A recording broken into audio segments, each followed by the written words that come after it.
Hey folks, welcome to Voices from L5. Today we have an absolutely fantastic show. Tom Marotta and I are going to be talking about March Storm and how you can get involved in space advocacy and changing the political landscape for good. One other way you can get involved is by following us on Twitter. That's at Voices from L5 on Twitter, or giving us 5 stars or a thumbs up or however it is you vote up this content wherever it is you're listening to it. Hey, we have some really awesome ideas for this show, but we need some support to get there. With that in mind, consider checking out www.voicesfroml5.com and consider pledging $1 a month. With $1 a month, you can help us achieve some really incredible things. And in return, you get early episodes, group chats with me, heads up on new episodes that are coming out, ideas for guests, that sort of thing, and more.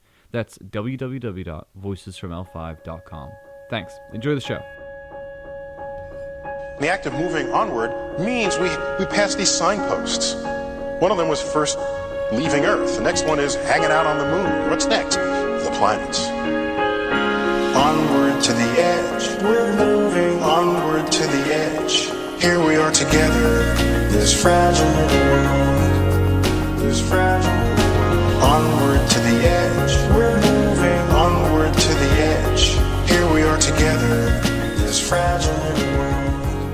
March Storm, let's see, it is currently the end of January while we're recording this, so March Storm is coming. March Storm will be in Washington, D.C. from March 13th to March 17th. This will probably go up sometime in February, so listeners who are grabbing this just as it goes out, you are in a perfect position to get involved in this whole situation and really do some great stuff for space advocacy and space settlement and space development. But before we try to press gang you guys into actually getting involved in it, let's roll back and teach you guys a little bit about what it is, because I think I have, hopefully, a couple more listeners this time around than last time. So, March Storm. Go ahead, Tom. What is it? Sure, yeah. Well, as you said, it's a space advocacy event. And what is space advocacy? That is a fancy term for citizens, regular people, going to Congress, using their constitutional rights to petition their elected officials for things that they're interested in. And you don't have to just do this with space. You could do this on anything. People do it all the time for healthcare and taxes and whatever, what have you. Well, March Storm is a group organized to go to Congress to tell our elected officials that space is important to us.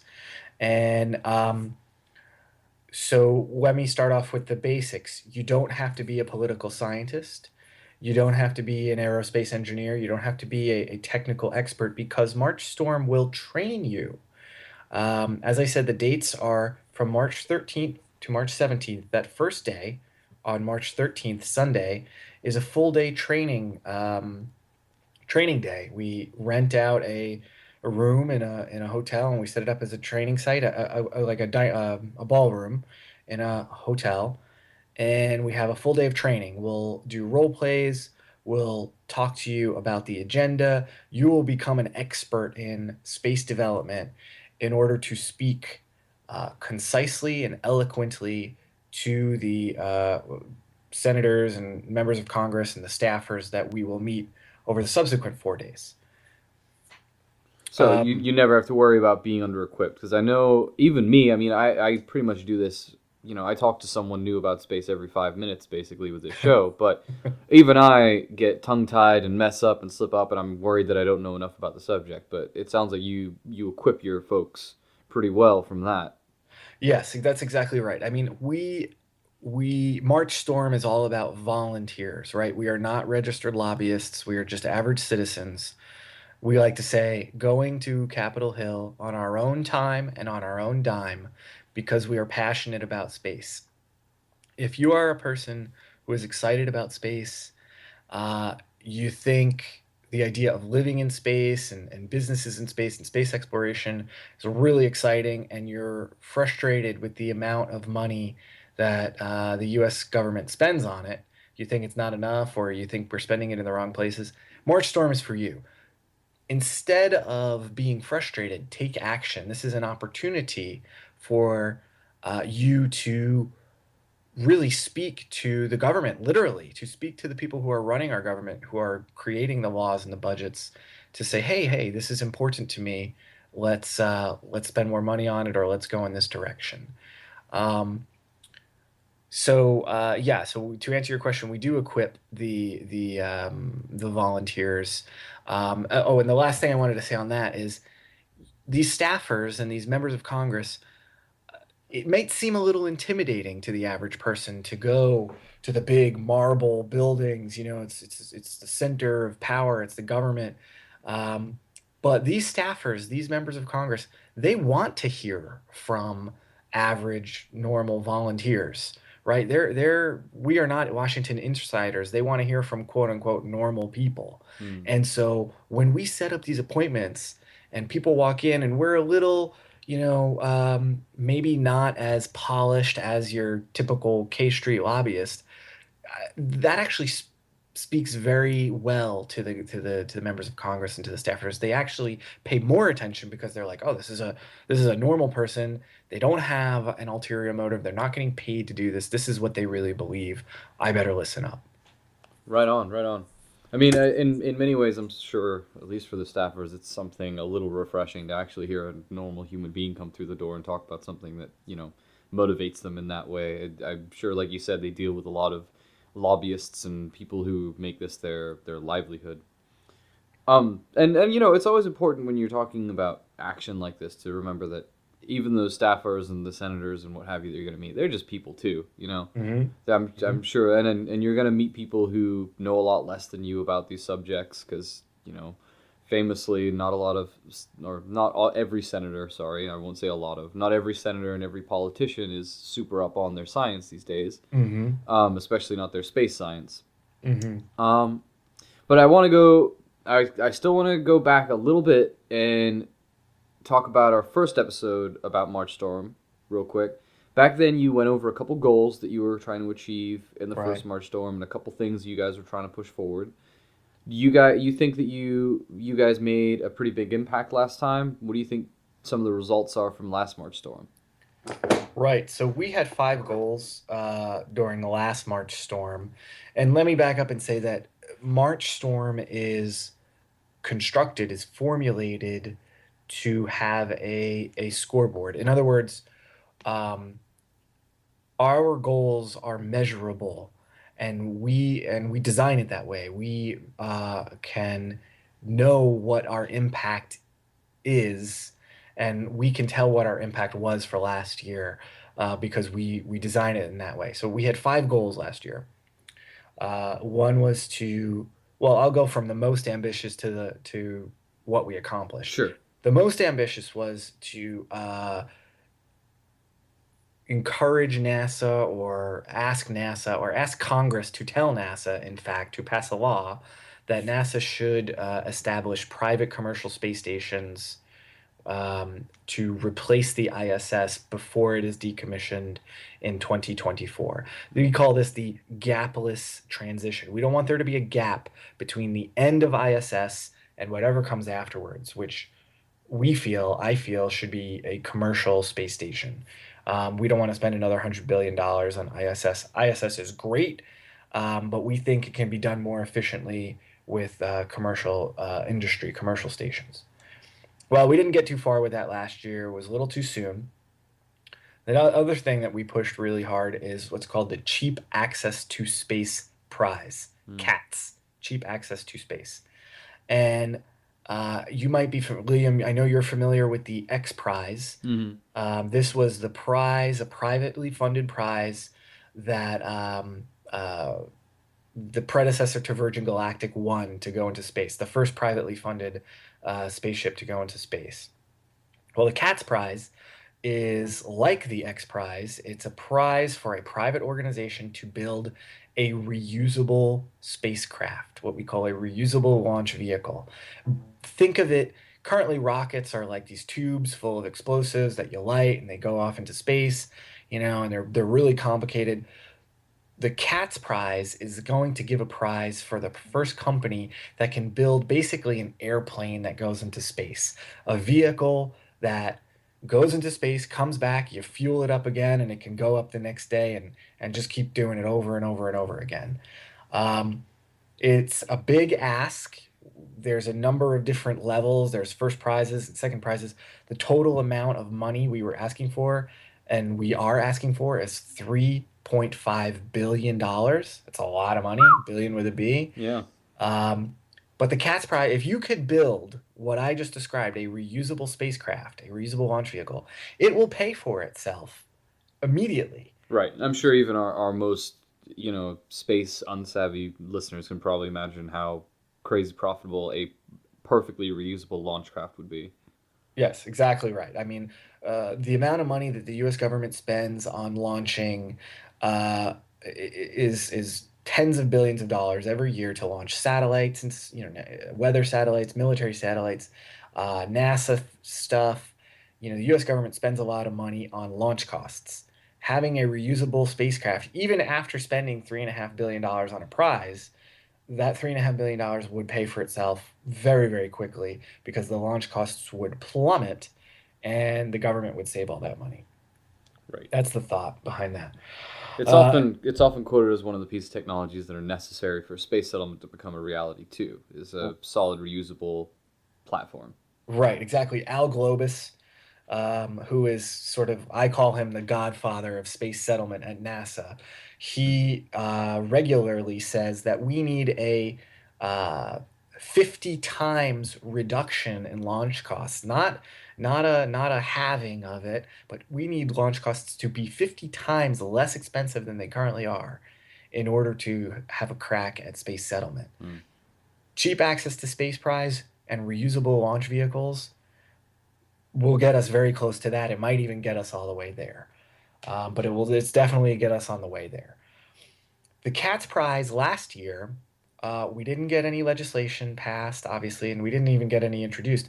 But that was the one that raised the most eyebrows. Hmm. And we will be pushing the Cat's Prize again this year. And I'm cautiously optimistic for that one for this year. Right. The third thing that we did last year was the Space Exploration Development and Settlement Act. And it's a big, long name. Congressman Rohrabacher is going to introduce this bill this year, he says, probably. And essentially, what it is under the law, when NASA was created in the 50s or the 60s, whenever it was, I don't even know the year, basically their mission, Congress told NASA, go out and explore space. You will do exploration.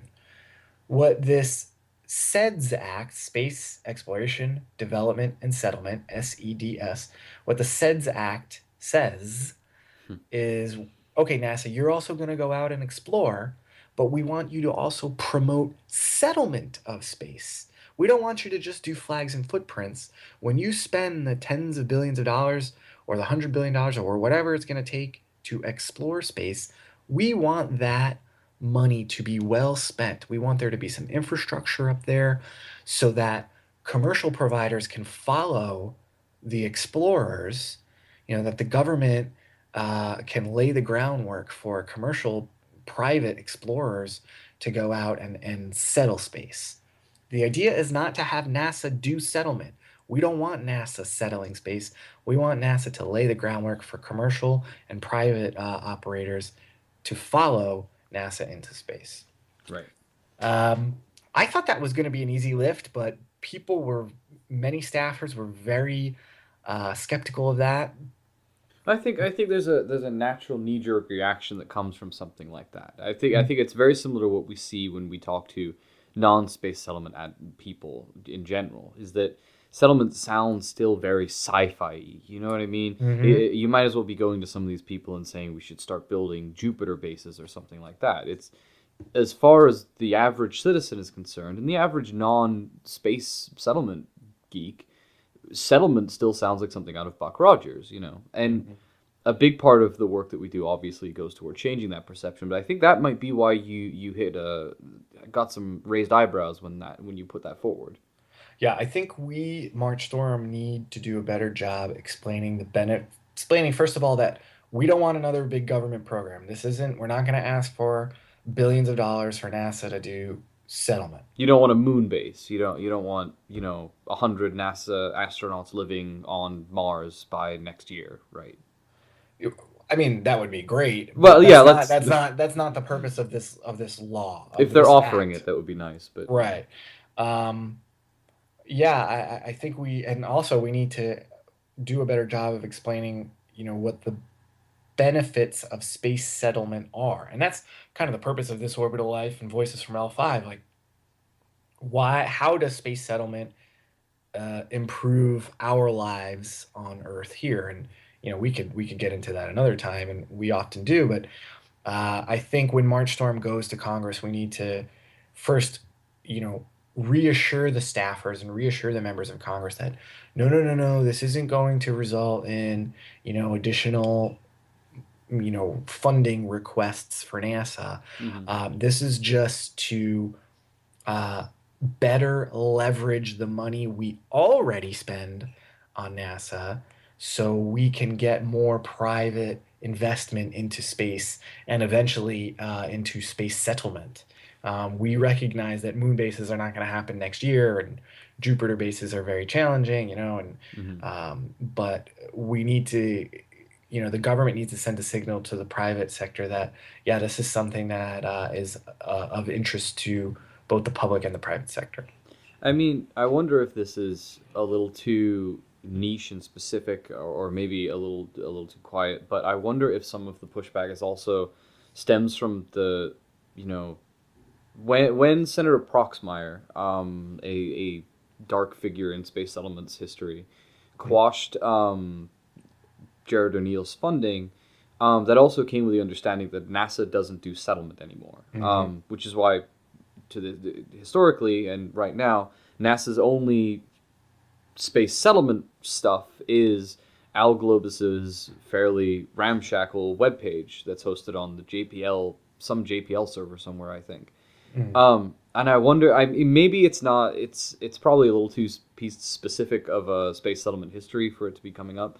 But I wonder if one or two of the senators that heard that maybe thought back to that and thought that this might be undoing precedents and might have a lot of legislative tape to go through, as opposed to the sort of, I I suppose, mean, I guess it's possible. yeah, I think it's unlikely. I don't think their memories are that long. yeah, I Certainly think not you're the right. staffers, but I mean, I guess it's possible. I think your first comment was probably more spot on. Like, space Yeah. settlement, that's like, it's kind of like tinfoil hat, like kind of crazy. So we need to do a better job of explaining why. No, no, no, no. This isn't, moon bases tomorrow. This is, economic expansion, leveraging private money or leveraging public money to expand private investment, things of that nature. So that's the SEDS Act. Now the two those are the first three. We did ISS Gapless, the Cat's Prize, and the SEDS Act. Now, and we had two more. We advocated for an extension of what's called the learning period for the suborbital rocket industry. Now, this is sort of a nuanced thing, but essentially, there are all these new rocket companies. There's Virgin Galactic and X-Core and Maston, and they're all trying, and Blue Origin, and they're all trying to send tourists into suborbital space and not going all the way to orbit, but just suborbit. It's still space, but it's not all the way Hmm. to where the space station is. Um, that industry hasn't established itself as quickly as people thought in the mid 2000s when the legislation surrounding that industry was put into place. And in, I think it was 2004, legislation was put into place where Congress said, okay, listen, we're not going to regulate this industry like the airline industry, for instance. We're going to do a light touch regulation. We're going to let these guys experiment, do their thing, and once the industry established, then we'll put some more common sense regulations on them. But for now, it's sort of like the Wild West. Hmm. That regulatory regime was set to end last year. March Storm advocated for an extension of this light touch regulatory regime, and we got it. We got it. Um, Congress included that in the CSLA, Commercial Space Launch uh, Achievement Act, or something like CSLA, the big space bill that was passed last year. It also notably included the Space Property Acts, the Asteroids Act. So that was a win for us. The don't overregulate the suborbital rocket industry. We got that. And then the other big win, the final thing that we advocated for was full funding for Commercial Crew. Many of your listeners might be familiar with Commercial Crew is the public-private partnership between NASA and now two companies, Boeing and SpaceX, to build two new launch vehicles and spacecrafts to send American astronauts into to the International Space Station. Um, it had never been, or several years prior to 2016, it hadn't been fully funded. Uh, it looked like both the House and the Senate were not going to fully fund it. Um, and then, surprisingly, December the budget came out, and lo and behold, full funding for Commercial Crew, $1.24 billion. Mhm. Huge accomplishment. Many people were involved with this, not just March Storm, but March Storm definitely made a big push for this. And so we can take some credit for that. That was a big win. So we will be requesting full funding for Commercial Crew again. There are two big years for Commercial Crew, 2016 and 2017, where the NASA will have to kick in over $1 billion in both of those years to help these private companies, perfect their technology and make sure it's safe for astronauts. Um, so this year we'll again be asking for full funding for Commercial Crew. Mhm.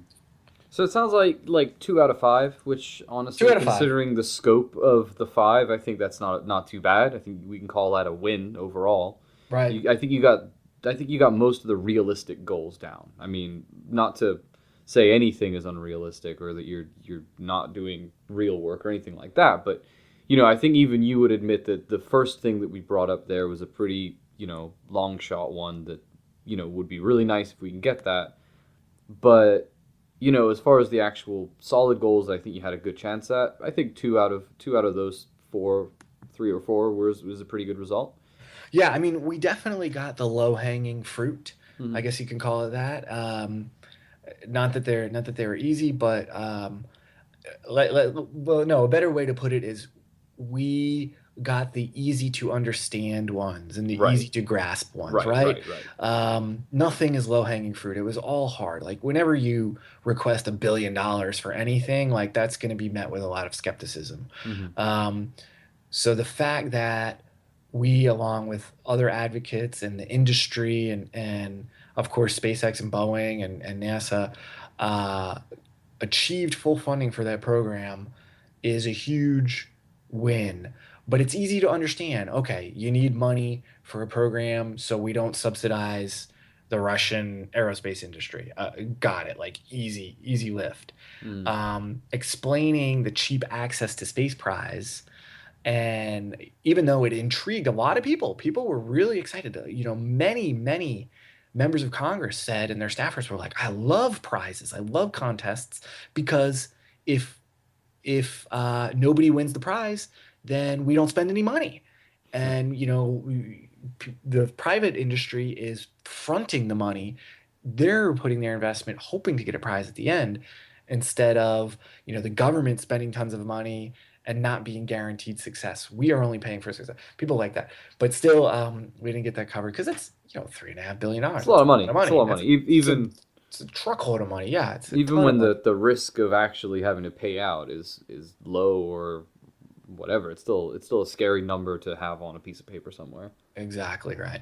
Um, but we're looking forward to this year. So if I may, I'd like to go through what we're hoping to achieve this Oh, year. please do. That was the obvious next question. Ah, great. So yeah, full funding for Commercial Crew.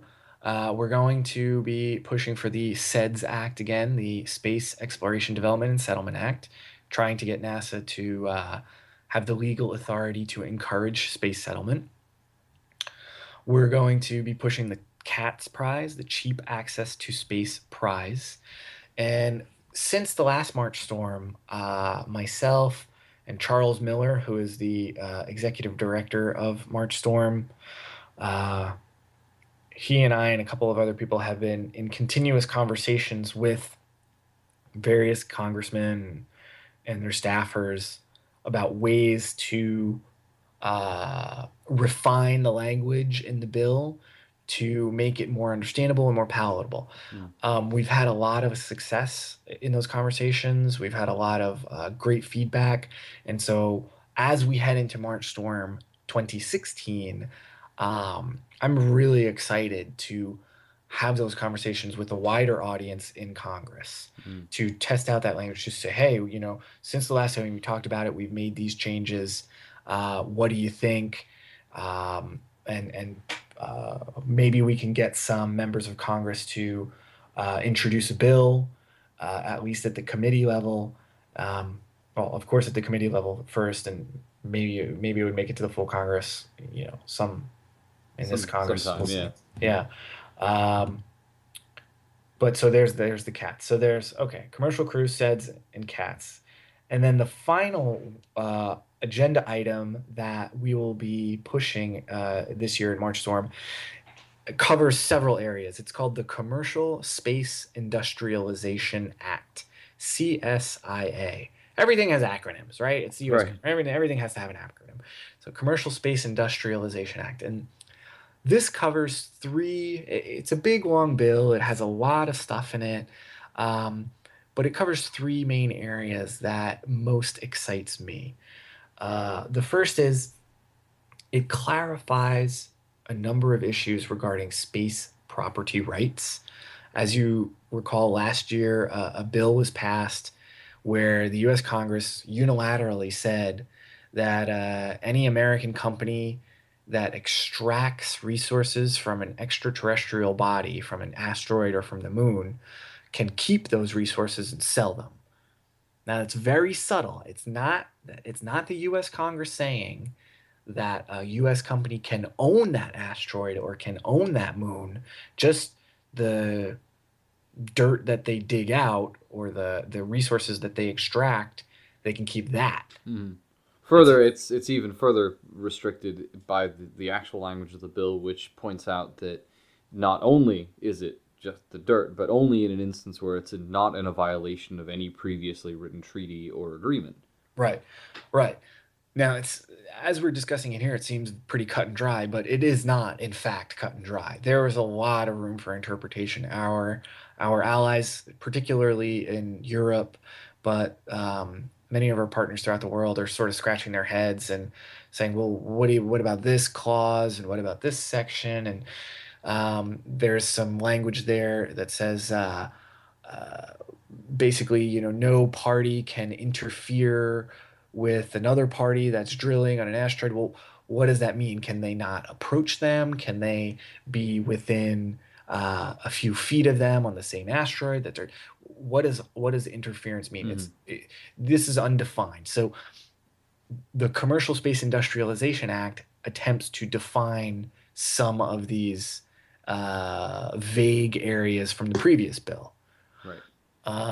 Okay, so that's pretty legalese, right? That's kind of boring, not too sexy.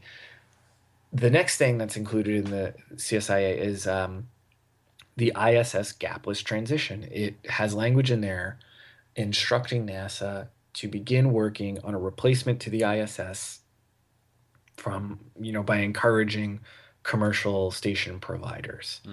Mm. And to do it before 2024, before the ISS is scheduled to be decommissioned currently. I think that's very exciting.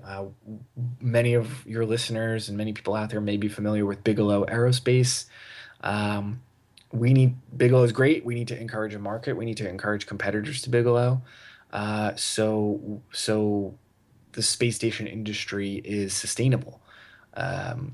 And so that's what this law tries to do and tries to get NASA to do as well.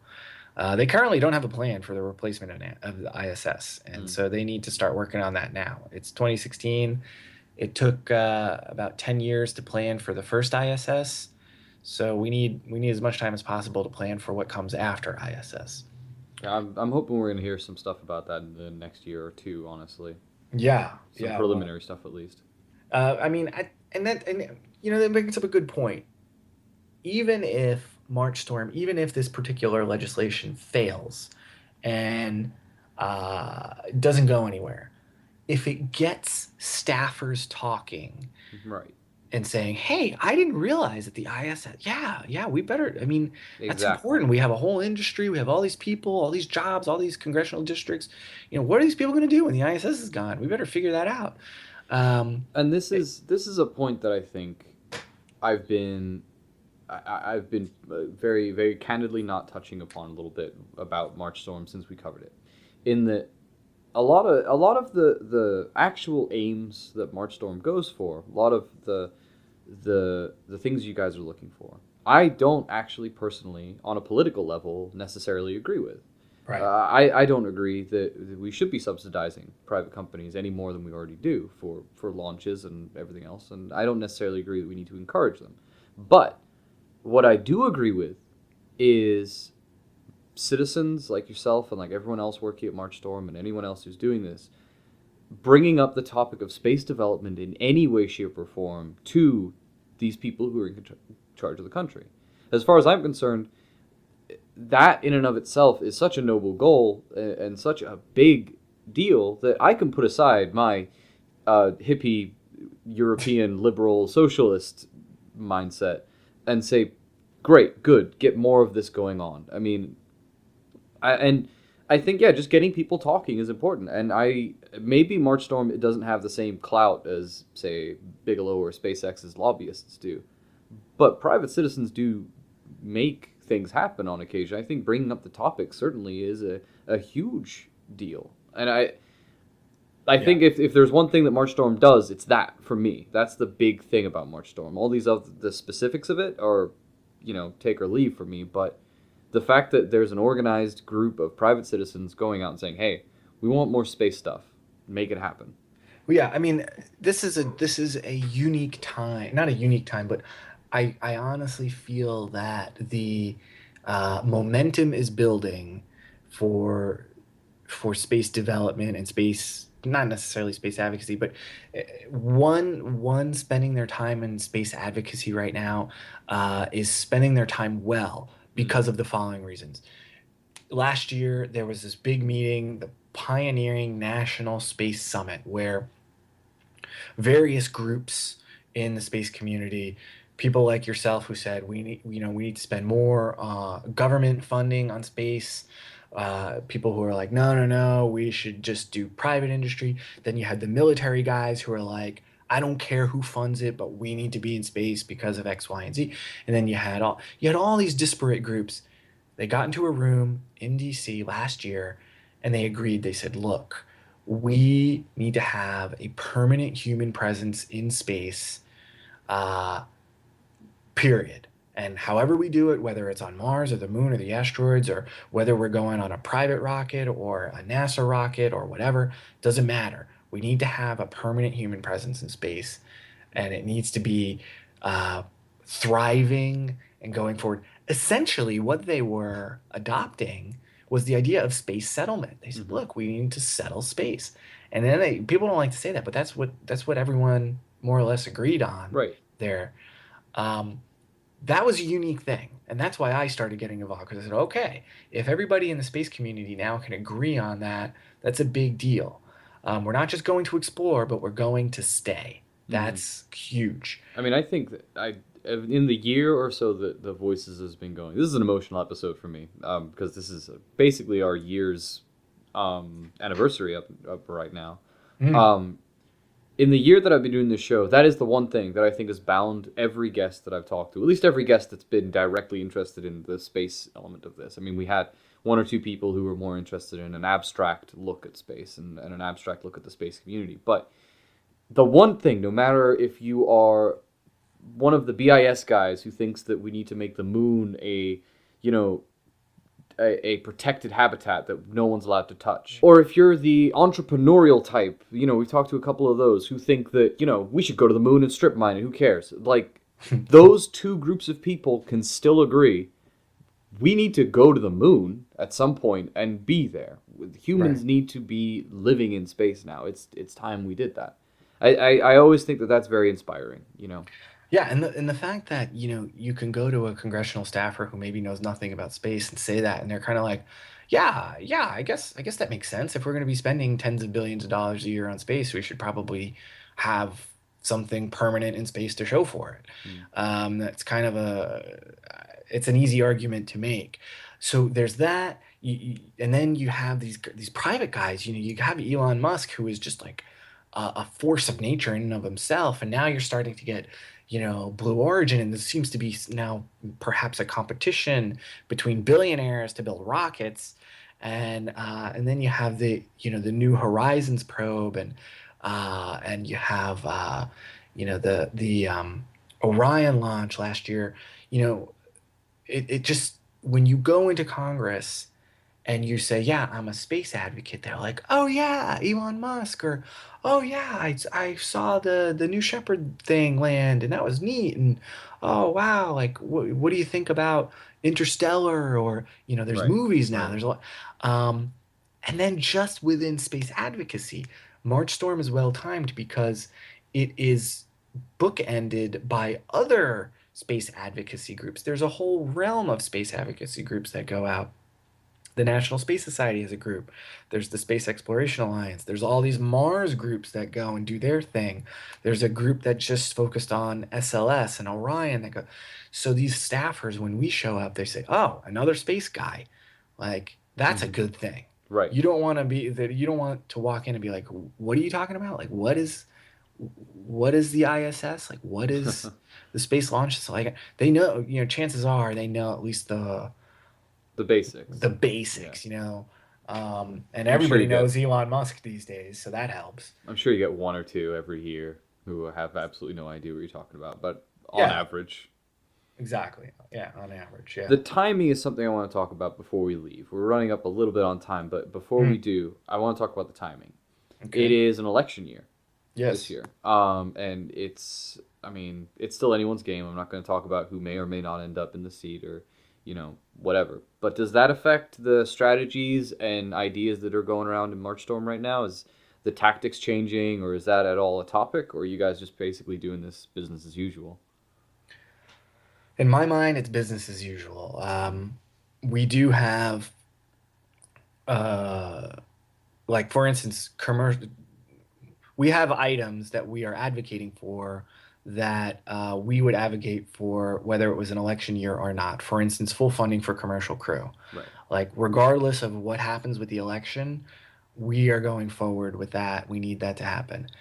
Um, we did not, and the whole agenda really is like that. Let me just Hmm. say that. I mean, regardless of how the election goes, we're not looking at the polls and saying, oh, well, we shouldn't talk about this item because maybe, this candidate is doing a little better today, or we think the Congress might flip. And, no, we are uh, apolitical in that sense, right? Hmm. We go to Democratic leaders, we go to Republicans, we go, when we uh, ask for sponsors for a bill, we try really hard to get a Democrat and a Republican to sponsor it so it becomes a bipartisan thing. Right. Um, we are not, we do go speak to the White House, the Office of Science, Technology Policy, OSTP, um,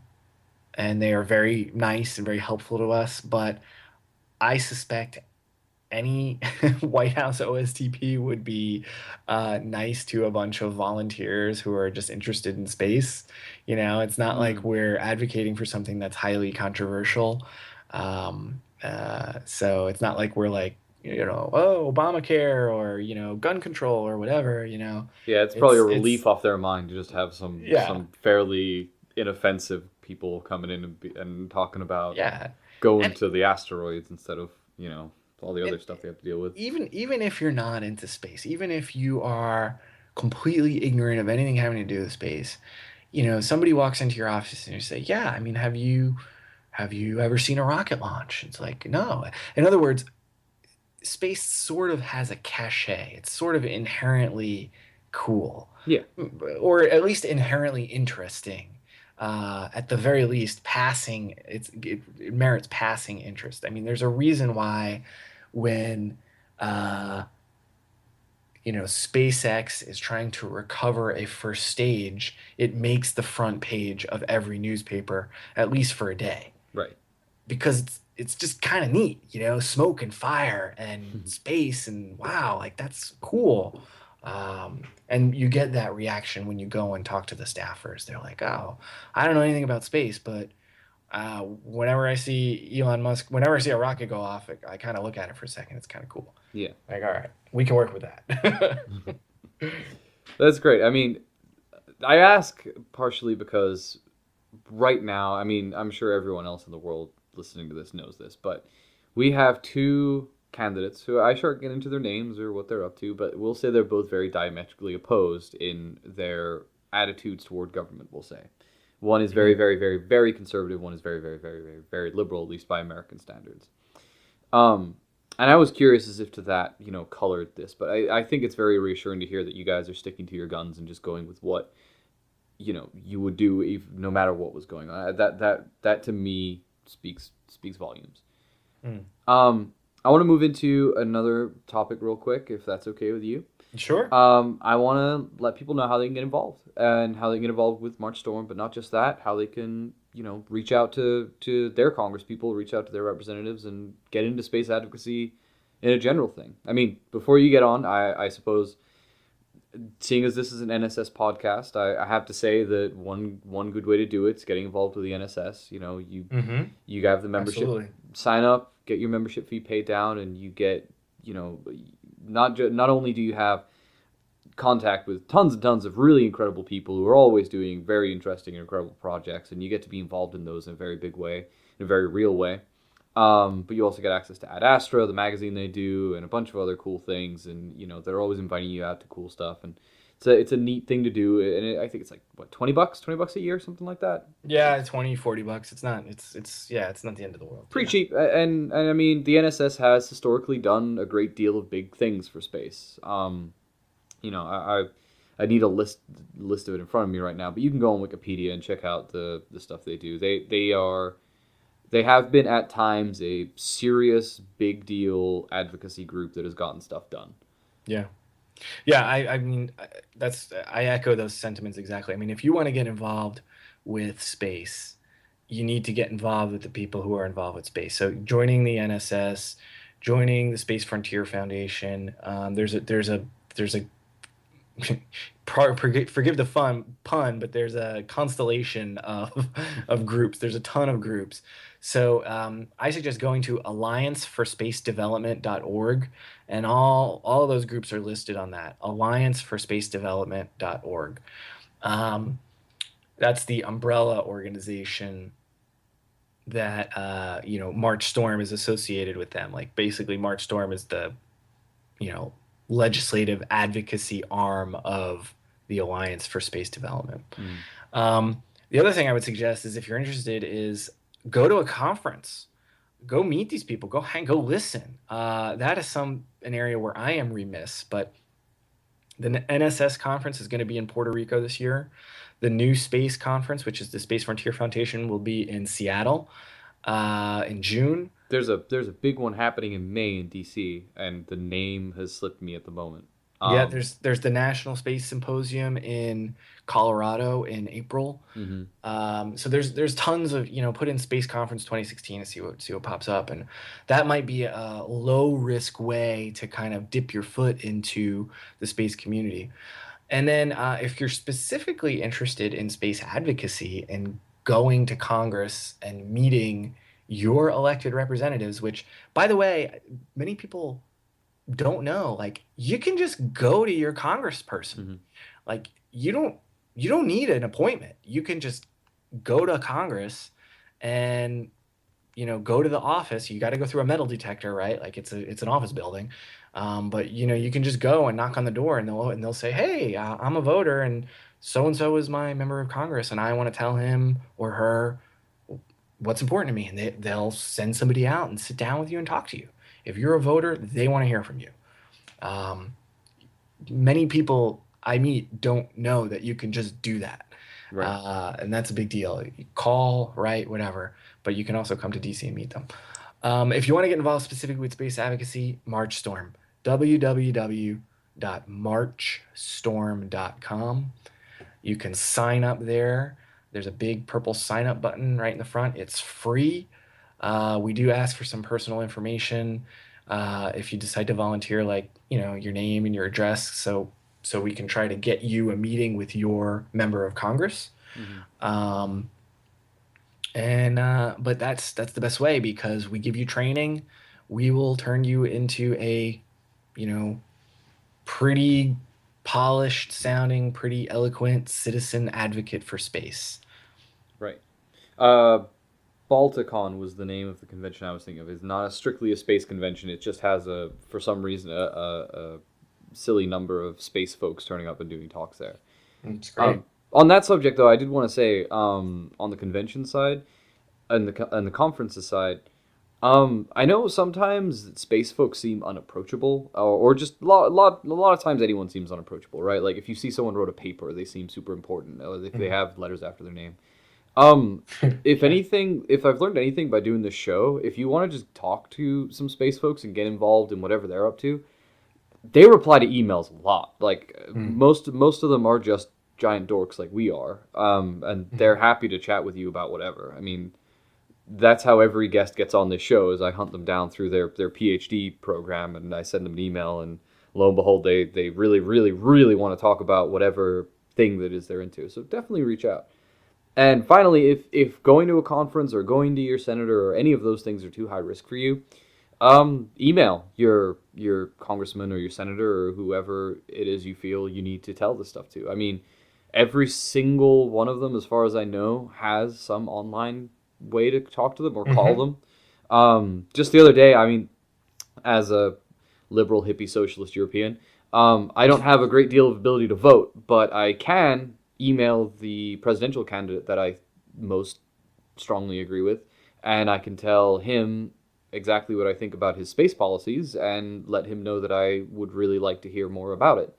Mm. And they replied with an email, a letter, sorry, actual letter that came to me in the mail, and Wow. it's I imagine it's a form letter. I imagine they have a dozen of these, but it mentions the space policy and it mentions that, they're hoping to look into it some more, and they know it's an important issue. And so you might just get a form letter, but your letter and your writing does end up in front of a staffer in the same way that, Tom's guys at March Storm end up in front of a staffer at some point. So every little helps get that conversation, that topic up. That's right. That's Advocacy is right. important. It really is. Yeah. Yeah, and it seems to be working, which is which is the amazing thing. The I mean, crazy thing, right? Like this isn't we supposed to work. March Storm helped get $1.24 billion for commercial crew. That's a lot of money. March Storm helped reduce the regulations on the suborbital rocket industry, the space tourism industry. Hmm. So we are in pretty serious discussions about the Cheap Access to Space Prize. Other groups, March Storm wasn't involved with this, but other groups helped pass the Space Property Rights Bill, and that's a historic, monumental achievement, and something that really needed to happen to get companies like Planetary Resources and Deep Space Industries off the ground. So, not only is it important, and it is I would argue it is one's responsibility as a citizen in a democratic nation, but let's not go there. Hmm. Not only is it important, but it seems to be effective. And P.S., it's fun. It's exciting. You're talking about something you're excited about. You're talking about something that gets you excited, space, to the people who run our country, to the people who have billions of dollars, hundreds of billions of dollars at their disposal. Right. That's kind of cool. It's kind of neat, Right. especially when their eyes light up and they say, "Yeah, let's pass that bill. Space is cool. Yeah, like Right. that's awesome." It's Obviously, exciting. obviously, we haven't mentioned the most effective way to further space development and space settlement, which is to like, subscribe, and share this podcast with all your friends. If you want space settlement to happen, that is the number one way to do it. Not really. Please don't hold me to that. Tom, you've been great. Sure. It's been really good to touch back on this. Big important episode for us. I mean, I remember way back a year ago starting this podcast and This was what, our third, fourth episode, and I was recording you on the floor of my front room with a really bad microphone and a really bad internet connection, and I think it took us 3 or 4 times to get it working. And I think the show's come along really well in the past year. I think we've had some really amazing guests. Absolutely. We've got some fantastic topics covered, and we've went from being like no one listened to us, I think, for the first 3 months, and now we have if you're listening to this, there are a number of you. There is certainly a number of you. That number may have 2 digits in it. It's crazy. No, but really, we've been moving from strength to strength. It's been fantastic. So in many ways, thank you, Tom, for hosting the show and for also just being a guest on here twice and being supportive of it. But thank you all of my listeners for being here and listening to the show. It's been a wild ride, and I'm looking forward to the next year. Absolutely. Yeah, keep it up. I enjoy listening to the podcast. I do listen to it myself. I have my favorite guests. I really enjoyed Brent Sherwood. I really enjoyed the guy who wanted, I forget his name, but the guy who wanted to turn the moon into a national park or something. Tony Milligan. Yeah, I completely disagree with him, but I give him credit for coming on your show and saying something highly unpopular. That's cool. But in any case, congratulations on 1 year. Looking forward to many more years, and keep up the great work.